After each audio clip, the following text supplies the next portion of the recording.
আসসালামু আলাইকুম। আমরা আপনাদেরকে বিজ্ঞাপনটা দেখাচ্ছি। এটা হচ্ছে বাদশার ঘর।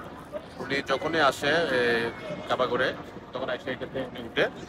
আর এটা হচ্ছে মালিক আব্দুল আজিজ ১ নম্বর গেট। যে মিনারগুলো দেখতেছেন ওইটা হচ্ছে মালিক আব্দুল আজিজ ১ নম্বর গেট। আর এটা হচ্ছে আপনি ১ নম্বর গেটের সামনে আসলে পড়বে সাফুয়া মার্কেট। হ্যাঁ, সাফুয়া মার্কেট। এটার সাথে লাগা হয়েছে ঘড়ি টাওয়ার, দুটোই মিক্স। ঠিক আছে, এটা ১২০ তলা বিল্ডিং টোটাল। আর এই রাস্তাটা হচ্ছে জিয়াদ মুসাফিরের রাস্তা। কাবাগরের ১ নম্বর গেটে জিয়াদ মুসাফিরের রাস্তা। তো অনেকে মক্কাতে আসে। টাওয়ারে আসলে আমার ২ তলায় দোকান আছে আমাদের। এই টাওয়ারে আমরা জব করি। এবং যে আমার ভিডিও করতেছে আমার যে ভাই এবং ফ্রেন্ড বলতে পারেন, আমরা দুজনেই টাওয়ারে থাকি। এবং আমাদের ডিউটির শেষে আমরা কিছু কিছু ভালো ভিডিও আমরা ধরে তুলি, যে দর্শকের মাঝে যেন আমাদের ভিডিওগুলো দেখে যেন ভালো লাগে এবং বেশি বেশি করে যেন শেয়ার করে এবং লাইক করে আপনাদের বন্ধু বান্ধব আত্মীয় সবাইকে বলবেন যেন আমাদের ভিডিওগুলো ভালো করে দেখে।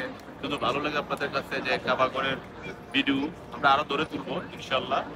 আর এই রাস্তাটা তো আমি বলছি আগেও, আপনাদের আত্মীয় স্বজন যারা আছে সবাইকে এই ভিডিওগুলো দেখতে দেবেন, ভাই বাবা মা সবাইকে বলবেন। আর এরা সোদ, হ্যাঁ, কাবাগরের সামনে দিয়ে সোদ। আর এর পাশে দিয়ে গেছে আপনার বিসমালা। ঠিক আছে, তো অনেকে অথবা জানে না যে মক্কাতে এসে রাস্তাঘাট ভুলে যা। আমাদের ভিডিওগুলো দেখলে আরো ভিডিও ধরে তুলবো আপনাদের মধ্যে ইনশাল্লাহ। দোয়া করবেন যেন ভালো ভালো ভিডিও আপনাদের মধ্যে তুলে ধরতে পারি। সবাই ভালো থাকবেন। আসসালামু আলাইকুম।